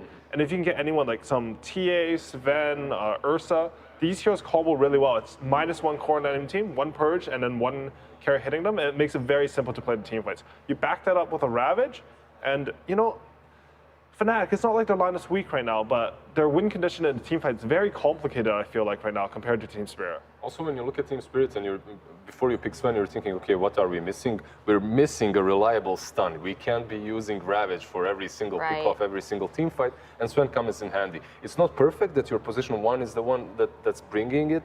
However, when you don't have any other positions, when they're all filled up, yeah, it's fine. So on the other hand, for Fnatic, you mentioned it's complicated. We can kind of run through the steps of how Team Spirit is going to fight. Can you run me through like a quick team fight on Team Fnatic side? Like who's going to initiate, what's going to happen? Anytime you have a Shadow Demon in the game, it's all about finding that Shadow Demon. You have Outer Titan for vision, and you have Void Spirit to jump the backline. They can't take the straight-on engagement the way that a team with Ravage and Demonic Purge can. Oh, this is perfect. I just love it so much. Yeah, that was a perfect pick. It allows you to see the backline, sort of take these kind of fights. We saw, especially like that EG versus Elephant series, you know, Ice was on that Night Stalker. I think Death will look to do something similar here, where he's just scouting out everything, silencing a key target, and allowing them to take like, it's a team fight, but it's not like you're running into your opponent right away. You like, you know, poke at them, you hit the right targets, and then you commit when you know you're right because you have all the information. And keep in mind that Aoi just mentioned that you always want to be jumping the Shadow Demon. I completely agree up to the point at which Weaver gets the Aghanims. Once he gets that Aghs, you have multiple issues. You can't really jump the Shadow Demon because the Weaver will save him, and if you jump the Weaver, Shadow Demon will save him instead. And now, when you have the Night Stalker and the Void Spirit, it becomes a little bit easier. Also keep in mind that all the spirits have been banned out, besides the Void Spirit. I believe Storm Spirit, also the Ember Spirit. I'm not including Earth Spirit here, as we're not really seeing him on that mid lane at all. Right. Circling back to Weaver, can you explain the Aghanims? So Weaver's Aghanims allows him to cast his ultimate time lapse, which moves allied hero back in time 5 seconds, resets their mana and HP bar to what they were at that point in time. It used to be super strong. They made it so it's a little bit shorter range. Weavers used to be played in a lot of positions, sort of just rushing this item. You know, I just realized, isn't Fnatic's draft just EG's draft from yesterday? Except instead of Grimstroke, they had Disruptor, right? It's all 5 heroes. Yeah. That's interesting. I mean, interesting. I don't know. Maybe they saw they thought it fit their style well. It's very interesting because Fnatic, I always felt that this is a team with their own brand and they're playing completely with their own drafts. And we got a Kunkka. All right, this is some Eastern Europe special right here. We don't see a lot of Kunkka, especially in this tournament as well. But in a game such as this one, it does provide you with a little bit of sustain. It does provide you with a little bit of cash. The laning stage itself should not be that difficult. And you have multiple things that you can play off. If Ravage is on cooldown, then you can play with the boat, you can play with Kunkka, setting things up. And truth be told, Sven was not enough with that one stun that I was hyping up. Now you have something else to play off of. So on paper, it seems that Team Spirit's draft is a little more straightforward. But what draft is objectively better? I mean, drafts are weird like that. Like, people can try to claim an objectively better draft, but it often comes down to how certain parts of the lane go, or like the team plan that a team has with the draft. In my head, like, I like Fnatic's draft a lot, but I feel like this doesn't feel that Fnatic to me. Like, honestly, I can't get it's just EG's draft in my head. So, like, I think Team Spirit, they're playing more freely, and that makes their draft better for them. Because honestly, like, the same draft isn't equal based on the team you are. I have to completely agree. I think Team Spirit are more comfortable and they're playing the heroes that they have been practicing and playing a lot. At the same time, I like the aggression from Fnatic. I like the fact that they can be making a lot of plays in the mid game, that the Night Stalker plus Inkswell will be wreaking havoc on those backlines. Same goes with the Void Spirit plus Grimstroke. I mean, I feel like if this isn't some tilt copy draft, I think Fnatic, they have a decent chance of winning this game. Like, pretty high, honestly. But if this is like Elder to South, something they haven't practiced, I think the Kunkka pick was actually quite good. It solidifies their draft together. It just brings stability. Yeah, it really does. So this isn't, you would absolutely not say this is a comfort pick for Fnatic, which is what we were kind of expecting to see when they're on their back foot. Yeah, it's still a little bit of comfort, but what can you expect from a Fnatic? They have so many shuffles, so many players that have changed positions. They can play pretty much anything. The only question is that they choose the right composition of heroes. Well, we will find out if they have chosen the correct heroes after this quick interview with Jake and Silent. Hello, here with Silent. You were telling me before the camera started, you guys were feeling confident. One series up. Still feeling confident after that draft? After draft, I'm not sure. I think Fnatic did pretty well on draft. I really like it, so I think we have very good chances to tie this series. So I think we have some strategy on this. Well, don't reveal too much, my friend. In fact, the game is already starting, so we're going to go straight into it. But we might lose, so who knows? Well, we're about to find out, my brother. Let's see. Let's go into the game real quick. Oh, my goodness.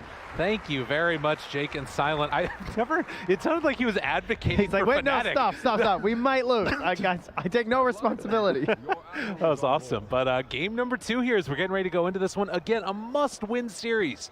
Fnatic want to keep their hopes alive here at the International 10, and they have picked a very interesting draft. They said EG. Familiar, even. You know the thing about that? EG won that game, I believe.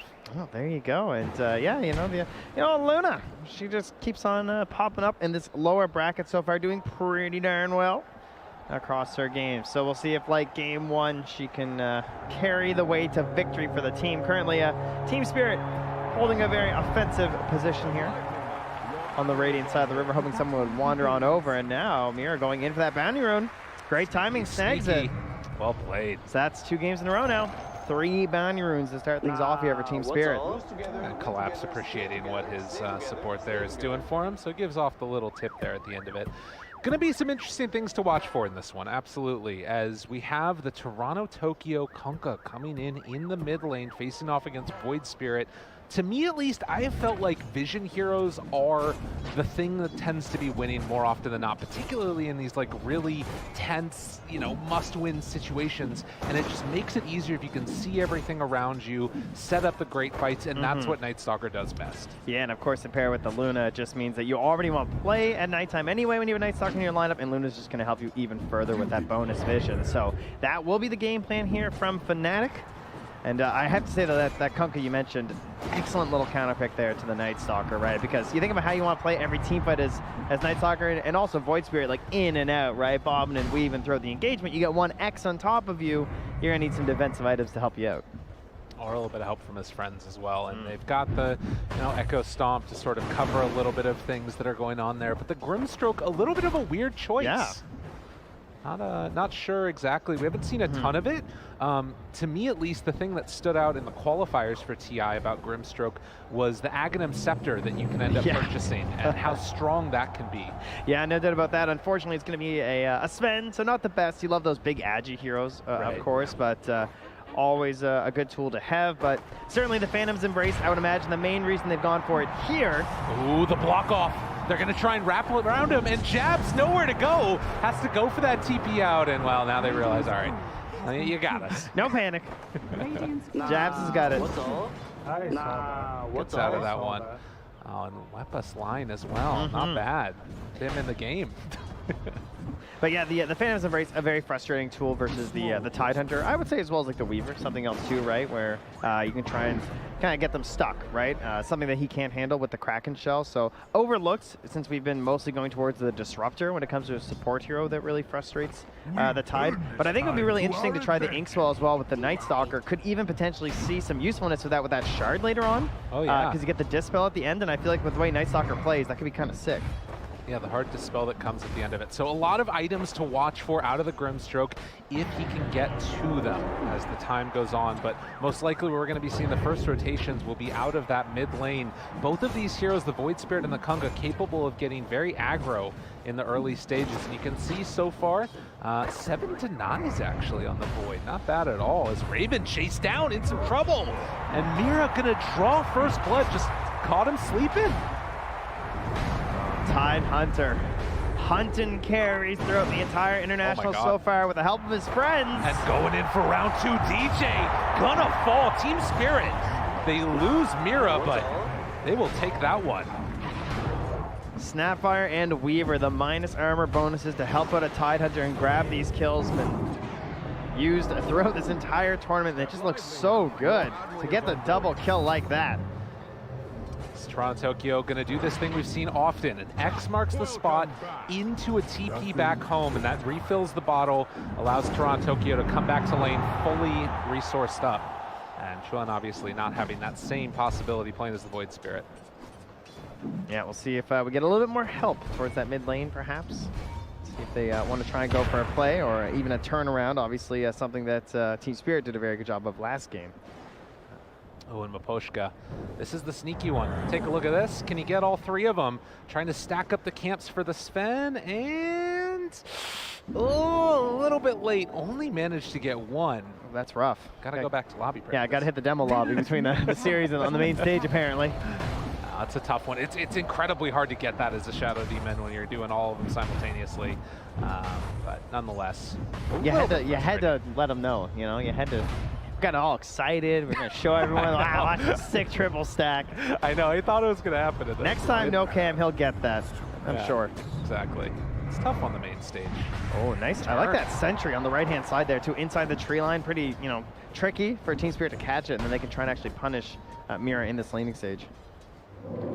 As the rundown, Toro gonna get stunned up, chased down, but the disruption and the back away. Afterwards passes the salve over, so even though there's some good aggression there, not going to be able to do substantial damage to that Sven. What's all? Still 3 mangoes as well from Aposhka with all those tangos, so they're going to try and keep Yadoro going as long as they can up here. Meanwhile, Jabs has just been once again going in, blocking off the camps here. He's been stopping the further pulls. The Aposhka has been trying to stack this up, and now also stopping the small camp from being available. We'll go for some vertical plays here to ensure that there won't be a pull on the other side, but you got to look after your carry here. I mean, again, this is like not, the damage that's going to go for the kill, but it's so much economic damage because he just has to play that far back in the lane, and now you're in a situation where you can just deny out a bunch of creeps from him. He's level 5. He's just going to the jungle. And of course, those big stacks not really all here quite yet, and not what you want to see. So we got to put, mid lane, Toronto Tokyo gets the full damage there. Unexpected, caught him after the dissimilate. Huh. Yeah, I mean, that's one of those where you normally are comfortable in this Void Spirit matchup because you've always got that dissimilate to get out of harm's way, but Toronto Tokyo with the outplay, able to punish on the mid. Not a good start here for Fnatic to lose that. But of course the other lane's going well, so, you know, just ins and outs across your lanes here. Meanwhile, this bottom lane here is still pretty chill. Raven just farming up will likely make his own rotation to the jungle relatively soon, but so far so good.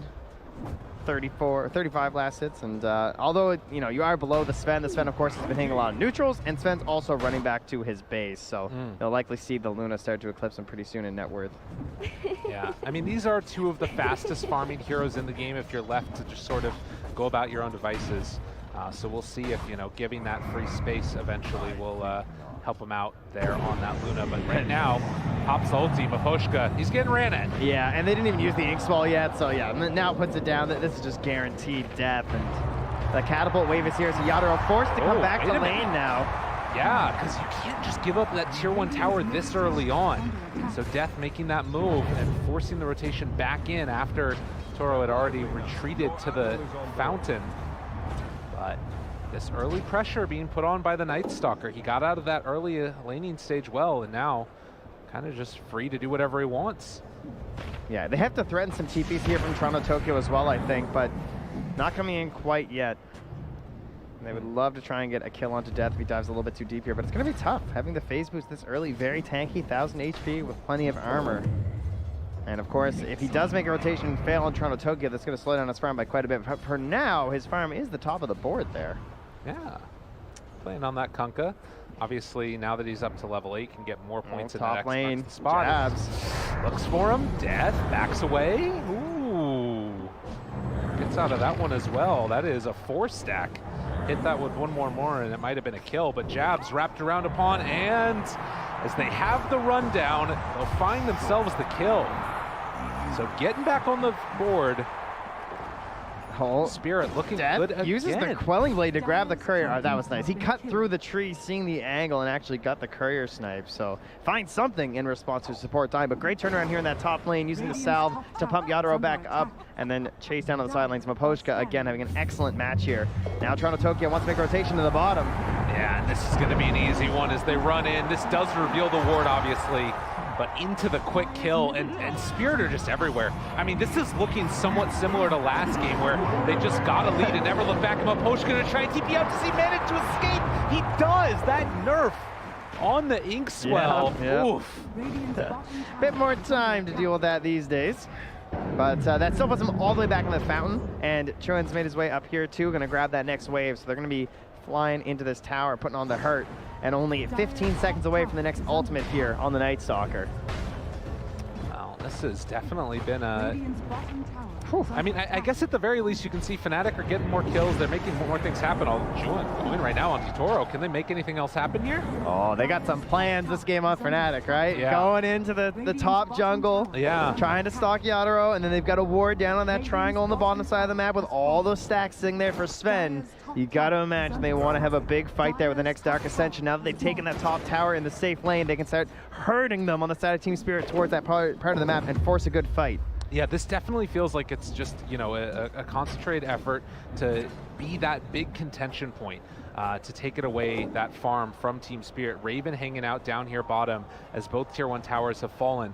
The danger is Team Spirit, how quickly can they take those stacks? You pop God Strength, you have a Kunkka that heads in, it might be gone before Fnatic can get there. Yeah, and then of course sometimes you'll see teams maybe just try a little bit too hard to contest, and then you end up losing the fight, but oh, they certainly won't be here in time for this one. I mean, they just got the D ward too. Now you got the question marks of what's happening, and where are we sitting? 4,300-ish, even after the hard camp, and then still these Ancients to go, looking very nice for Yadro, and they're just gonna run top. See if they can catch someone D-warding. They catch DJ in the act. Oh no, and this is DD and Arcane. This is going to be an easy kill into another one soon because that boat on a lower cooldown. Man, Team Spirit are just looking so clean. The fact that you are able to de-ward the triangle, take those Ancients, and get a kill, like they're doing everything. Yeah, they lost that top tower, but quickly, you know, they've already taken it through the bottom one as well, so doing very good with their game plan, I'm sure. And now questions to Fnatic. Yeah. Again, very similar state as last game, starting out with fewer kills, getting an early net worth lead handed over to their opponent. What is the response here? What are Fnatic going to rally around in this game? I mean, it's got to be something, but they're right underneath that ward as that smoke comes out.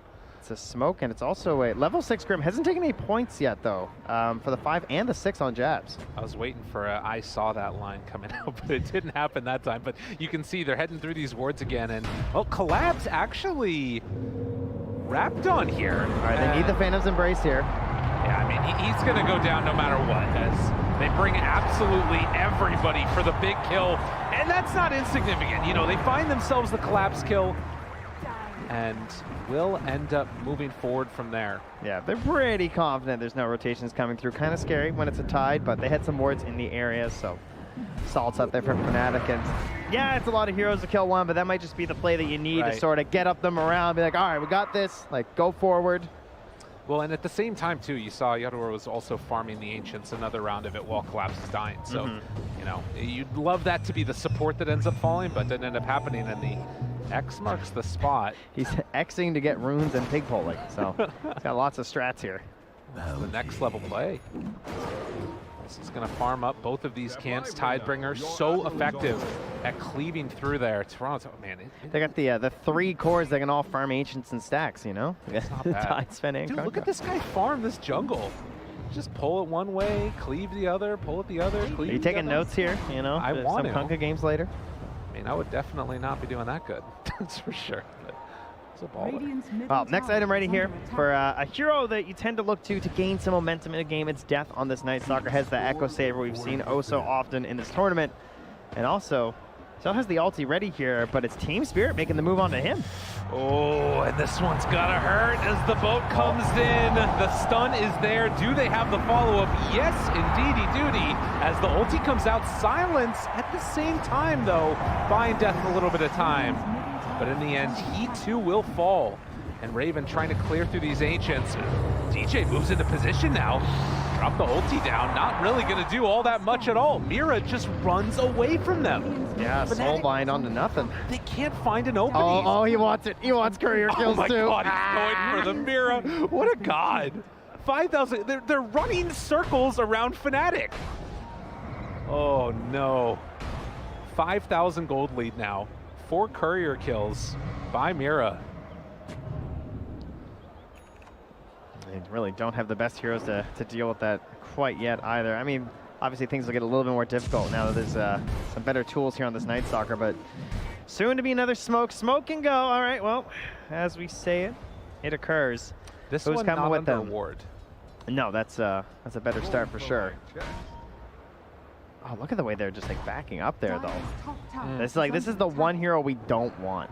Like, please, anyone else. But he's coming in so close.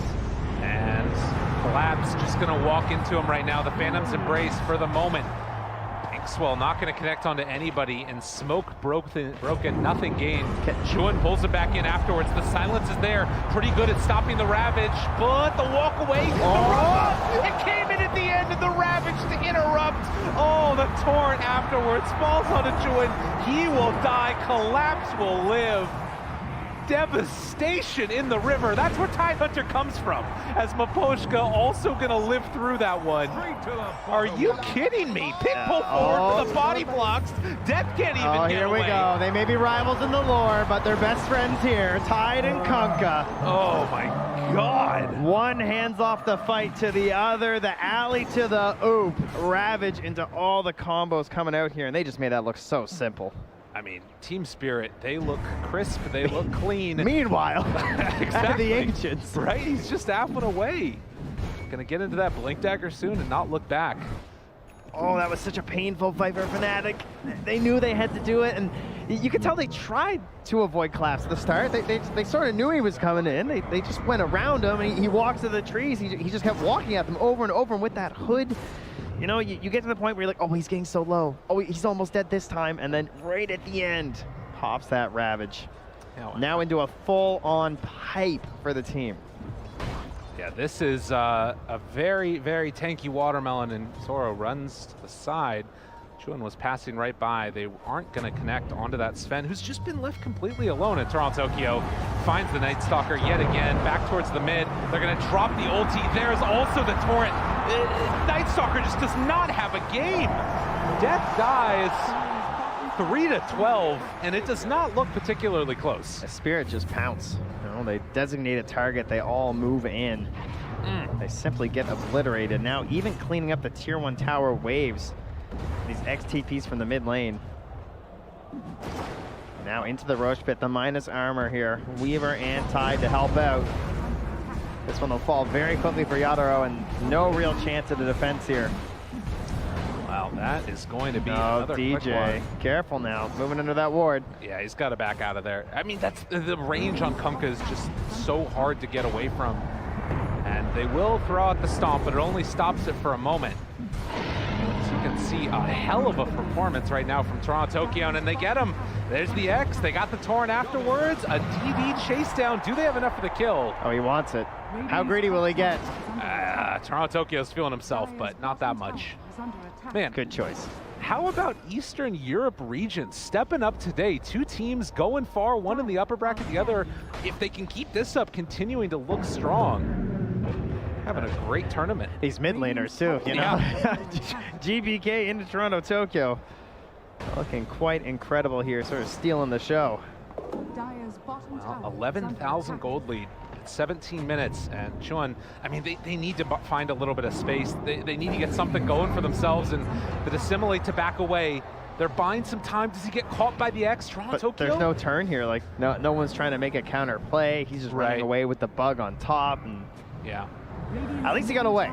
True. Good stuff for sure. They're not forcing a bad fight versus the Aegis, but still undoubtedly bad situations here for Fnatic. They've been searching for 2 games now to find some sort of an answer here versus Team Spirit, but they seem to be trapped in the exact same state of Team Spirit, just knowing everything they want to do and being there first. Well, this has been a tough one for Fnatic here, and see that you got to find silver linings where you can, but it is tough. The enemy Sven can take your Ancients. There's not UI can do, but can they get the kill? Can they get the punish? They want to blow through this Aegis one time, and they do get it there. Boat gonna be off the mark. Maybe something building here for Fnatic as they dodge away from the aggression. They've used a lot of spells here, but they're pressured to chase. Oh, maybe on Mira. Again, this vision, this is why you pick the Night Stalker, to try and find these pickoffs, but Weaver just able to stay outside of the range of it. They spot him now, but there isn't really a play here. Still, something there. Yeah. For Fnatic, no doubt, right? Like, this is really a sign of life that they're finally getting. Sure, it's not going to add 1 to your kill count, unfortunately, but it was a death and a claim of the Aegis nonetheless here. So they can get back a little further out on the map, feel somewhat safer. And Team Spirit likely going to start thinking about that next Roche, as well as some tier 2s, but you know, you can't be quite as bold without the Aegis just heading into enemy territory.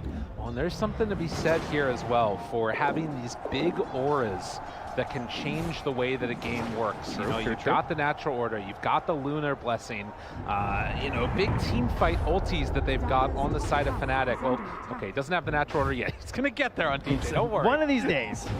But regardless, if they can hold high ground, that's the place that they need to play the game. The game is hard. The score has remained constant for a little while now, and we'll have to see where Team Spirit want to go. Do you think that they need to try and make moves, or can they just sort of wait for BKBs? I think those BKBs are they're done. there. Yeah, super done. So wait they have, and forward they can most certainly go. I like the idea of pressuring the tier 2. I don't want to see them give up anything. I don't want to see any trades. I don't think they have any reason to trade right now. But it looks like Fnatic aren't going to push the envelope up top here, so easy stuff here for Team Spirit as they'll grab themselves a tier 2. Move towards the outpost, and Fnatic just trying to farm for now. Trying to find some sort of a tool for Death to help him in these fights.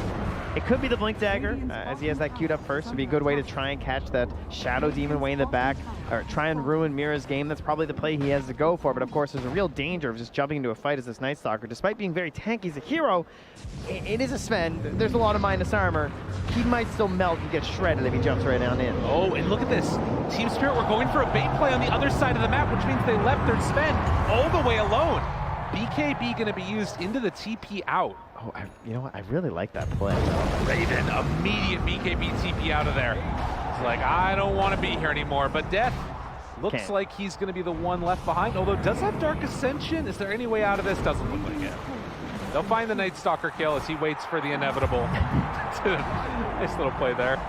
Takes a few more swings for the mega kill streak there for Toronto Tokyo, but yeah, it kind of felt like it was a little bit of bait though. Just feeling so confident, I think, with a BKB TP that, I mean, the odds of that getting dealt with here pretty low. Right. Did burn through the BKB charge though. That's true. Not insignificant. Yep. Means he won't be as active for another 35 seconds. Perhaps an opportunity for Fnatic when the Night Stalker comes back up. They have to be mighty fast. Toronto And Tokyo. they're waiting for their own BKB as well. No, 30 seconds away. Raven left alone on an island and is going to get punished. It's so quick. Oh no, and now they're looking for more. Finding DJ outside their base and just pulled back in and killed. Oh man, as Fnatic will fall down yet again. Now Maposhka looking for Chu, and he has to back out of here as well. Fnatic struggling to come up with the answers as all across the map they get taken down. Fnatic trying to find answers after game one, trying to decipher the puzzle that is Team Spirit and get a solution for what they were just witnessed in the previous match. But unfortunately, it's actually Team Spirit who are adapting, just making things worse. And Toronto Tokyo leading the charge there. 15,000 hero damage. That's an impressive performance. 7-0-4. Team Spirit, I mean, again, you think about the story of this team starting 0-4 out of the group stage and then not dropping a game, it felt like, for the entire rest of it. Now coming in, after dropping down out of the upper bracket and putting on this type of performance against Fnatic, it's incredibly impressive from this young squad led by Maposhka. Yeah, we saw their first 2 wins in the group stage, and I was shocked to learn they were 0-4. They just looked so crisp and clean, so when they turn it on, they're most certainly there. After taking one off IG in the upper bracket, they don't want to drop any more down here. Aghanim Scepter done for the Void Spirit. Hoping to find some signs of life for Fnatic. Still stuck at 3 kills at 22 minutes in. They've got BKB on Luna, like they need to make something happen here. They got in and out heroes, right? They got Night Stalker, they got Void Spirit. They got to get an in and a really quick out. If they can get some BKBs going, burn those things, maybe then they can find their play with this silence on Chun, right? Get in there with the Aghanim Scepter, see if you can make a good fight out of that. Yeah, it's a 19k lead. That is a tough order. I understand that. Yes. But we're digging real deep here on the casting desk. And DJ is going to get caught in stuns. Has to lead the way. Somebody has to die when you're down this far. You need to play that aggressive style and look for pickoffs. Look for farm where you can. I can see that he's taken the nether shot, which is good, because now I can take his trusty shovel. Oh, there you go. And keep digging a little bit here to try and find a solution for Fnatic. Keep on digging, because it's looking like it's a tough way out of this one. It's real deep. Yeah. We'll try and fill that that hole of net worth back in here. Climb back to level ground. Jabs, his plan, it'll be the Aghanims on the Grimstroke, getting pretty close, about a point booster away here. And a pretty incredible tool, honestly, in teamfights if you can get there. Question is, will he ever make it? Yeah, he's working his way. You can see Kunkka also, after finishing the AC, is going back for the sheep stick. And almost has enough for it, so that would be quite the pickup for him as bottling up that DD, ready to go for another round. Roche about to respawn. Like, this comes back to, I think, again, just like game one, the forcing of the itemization that's coming out from Team Spirit. And so a lot of Kunkas would just go Ags here, I feel like, right? And just like, I feel like you're going to win the fights anyway. You're up 21k. They can kind of feel that edge that they have. But Scythe, like, that's just punishing because they have to get BKBs on the enemy side on Fnatic. So you grab that Scythe, you may just get the pick, and if you eliminate one more hero, that lead's going to grow even further relative-wise in those team fights. Smoke out now, and Jabs trying to rally his team with the voice lines. Pumping him up. Of course, he's the one hiding in the trees, so. You're not wrong. He's off to the other side there. DJ Chun looking for a opening. If somebody steps up the map, or maybe just be able to find a courier kill. See where it goes. It's the Mystic Staff looking for the Void Stone afterwards. And still we sit as Roche is going to fall soon. Could be the final match of them at TI. DJ making so many plays in their previous matches that they won. That clockwork. Took him off the Ogre, put him on the ET. Can he save one here? There's no chance at all. And now DJ has to TP out. Do they ravage for it? No, they don't even need to. Disruption is on the mark. And Fnatic gonna lose 2 and now have to stare down the high ground pressure coming from Team Spirit. walk up. They're going to get a buyback out of that ET. I don't know if that scares them off right now. You're not wrong. But again, Team Spirit sensing the potential moment here to knock Fnatic out of the tournament. They want to walk forward and take these racks. Now, Roche has spawned. That's right. You know, there's no real reason to be here. They have BKB in sight, though, so I think he feels pretty safe. And now back towards, gonna dot some I's, cross some T's, and head to the Roche pit soon enough, I'm sure. Yeah, they're playing this one safe. Team Spirit. All right. They may be young, but they're playing like veterans. Javs just sold the circlet. He wants it. One more gold, and there it is, the Aghanim Scepter. So they're going to get one more hero in the fight, so they can outnumber their opponents now. That counts for something. Dark Portrait, incredibly strong. Illusion damage is amplified. You've also got a long duration on it, and it's BKB'd. But the question is there enough farm on the Heroes of Spirit to actually be able to make it matter? Sven is very large and in charge, but it still could be a tough one.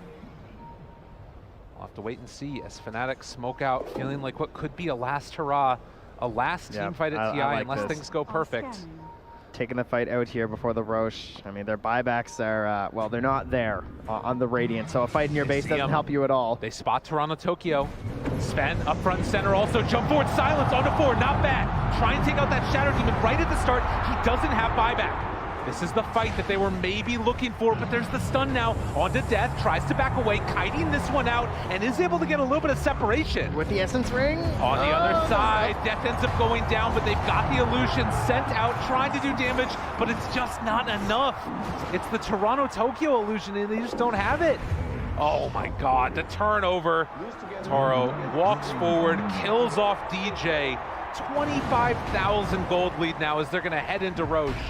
It was looking good for a moment, but only a moment. So they took down that Shadow Demon. Yeah, now to the easy play of the pit here. A Shard lying in wait. The Aegis there too.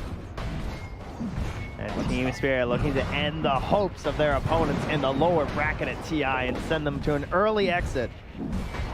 It is so tough playing in these games and trying to face off against these teams. Obviously an entire year and longer building up to it.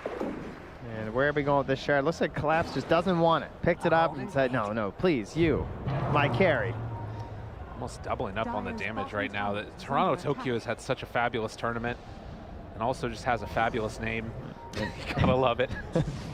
As they walk in, looking for jabs. And they got him caught right by the secret shop. Not even gonna need to use God Strength or anything like it. I like how we got the instant value out of the Shard. Got the Dispel, just jumps right onto the Grim. Perfect play. Consistently around the map now as Maposhka scouting out and does find Raven over there. Jumps in, banishes. All right, Maposhka turns forward. Raven, where are you left to go? As Toro, well, actually gets the kill and now maybe gonna get out. One more hit is enough. They take down Raven. Maposhka giving up his life for the carry kill. All right, but what's kind of sick there is that kill actually gave him buyback. So, you know, that's someplace. Raven's got something, at the very least. And Truan just trying to delay this game even further, playing in the tree line up top for quite a while now. Already got forced out once by Toronto Tokyo, but has returned again. And Toronto Tokyo, of course, well aware of this. Hunting to see. Shun will jump out here. I think he's going to have to wait for the next wave, though. Yeah, it's so dangerous when he's got this Hex. But you can see, like, how confident they are just running down each of these lanes. They've got a creep wave, and they're ready to go and put the finishing touches on what's been a pretty much immaculate game from Team Spirit. This team looks terrifying in the lower bracket. Yeah, whenever you're getting to the old 1,000 gold per minute lead, that's a problem. Yeah. No, it's feeling like an insurmountable lead at this point, but obviously, if there's any chance at all, if there's any hope of coming back, Fnatic gonna have to take it and do their absolute best in this one to stay in this game. But right now, I mean, you're up now, almost 10K gold ahead of the Luna, getting close to it on the Sven. As we've said time and again, game is hard. The Bloodthorn is done, as they will hold off on the outside of the base. Just has a new item every time I click on him. Right? Yeah, it's a pretty nice game to be a Sven. He's going to be doubling up on that Luna pretty soon. think it's just, again, one of those moments where you recognize the strength of this young team and getting new blood into the scene. You love to see it. And now coming out and performing on the biggest stage against some veterans. Yeah, Fnatic, they're going to try once more here for a bit of a sneaky play. They're showing jabs on the high ground, sort of throwing out a couple plays. He's trying to push back waves. They want to find a jump. There's a smoke on the Tide. They miss with the scan. Now they're moving to the low ground near Fnatic. Death's in the front. They break it. They know. Walk in, Dark Ascension immediately has to back out. The fight's gotten weird. Fnatic have to be super careful here, but they can't afford to give up without anything from this Dark Ascension. And Fnatic, they see the heroes, and they can't do anything. What Mapostra's doing, right? So Played sick. so well these games, but just throwing out that Shadow Poison makes it so difficult for him to commit without popping his BKB right now. And look at this, Team Spirit again, they recognize that side of the map is where Fnatic is, so we're gonna head up top, take down this tier 3 tower, and you're gonna have to come and deal with us. Toronto Tokyo, the one that's leading the way, sieging the map. And they take the tier 3 tower and gonna retreat out, taking this slowly, carefully. Yeah. And Raven, of course, that BKB is like it's the only one they got. They got to watch the timing on it. If he pops at the wrong time. Oh, and the jump in. Toro trying to run down Raven, but he's slowed. Maybe an opportunity there. Raven able to get the BKB and the walk away. But this opens up Team Spirit to try and pressure the racks. They get the Dark Portrait.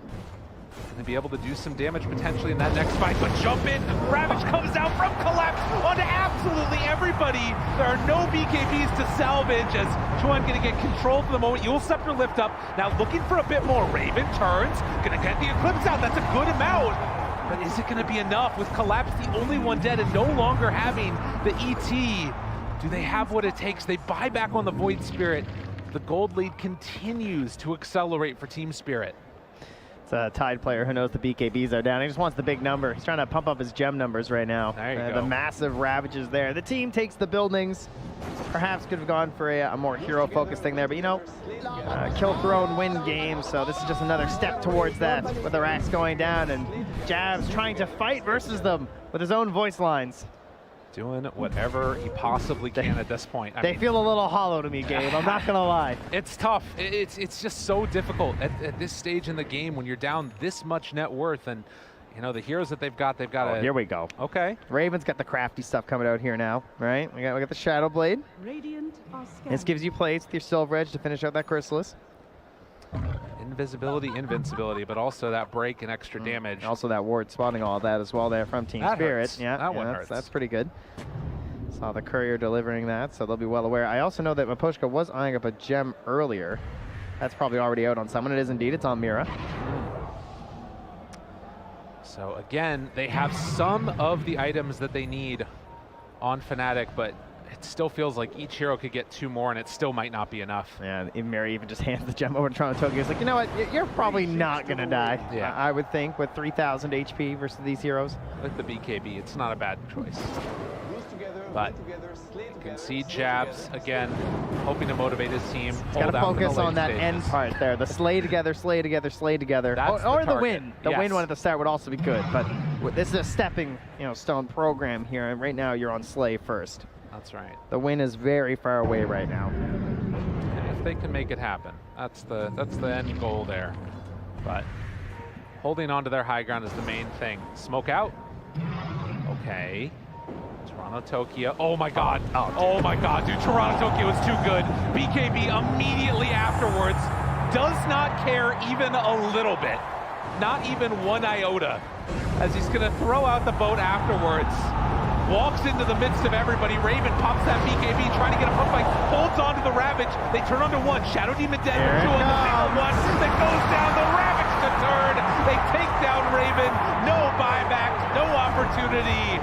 And Team Spirit still looking dominant in this best of 3 elimination match. They want to move on. And Death, the only one left alive through all of that. I call that a pretty emphatic ultra kill there, but Fnatic, they've decided to go right to the end. So they're going to head down that bottom lane next. Raven dead. I mean, he's what, 1,200 gold away from buyback at this point. The game is completely fallen off the rails at 40k gold lead. They're going to right-click down this tower, and without either of their mid or safe lane heroes, they're still going to give them the respect that this team deserves. And, well, they will walk forward again and try and hit it now. Oh, dodges away from the stomp. They're going to send in the illusion. Wants to beat up on some supports. Doing some good damage there to collapse. Going to cut the wave afterwards. The Dark Portrait doing what it can. But in the end, you got to deal with the heroes. And they are knocking on your tier 4 towers. Mega creeps have been gained. Team Spirit.